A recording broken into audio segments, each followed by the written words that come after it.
நாம இப்ப 2 வகையான கொண்டைக்கடலை நமக்கு பரிச்சயம். கருப்பும், சாண்டல் கலரும். ஆனா, இன்னைக்கு நாம பார்க்குறது பச்சை நிற கொண்டைக்கடலை. இது நம்பளோட நாட்ல தான் ஒரு சில இடங்கள்ல இது விளையுது. அதனால பெரும்பாலான நபர்களுக்கு நமக்கு தெரியாமயே போயிருச்சு.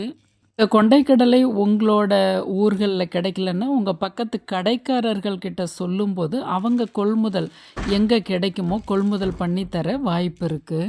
ஏன்னா, இதில கெட்ட கொழுப்பு கரையுது. டைப் 2 டயாபெட்டிஸ்காரங்களுக்கு நல்ல நீரிழிவு கட்டுக்குள்ள வருது. அதேபோல உடல் எடைய குறைக்கணும்னு நினைக்கிறவங்களுக்கு இது அற்புத மருந்தா இருக்கு. நல்ல ஒரு பிடி கொண்டைக்கடலை நம்ம எப்பயும் சாதாரணமா இந்த கொண்டைக்கடலைகள எப்படி சாப்பிட்றோமோ, அதே போல நீங்க சாப்பிட்டு வாங்க.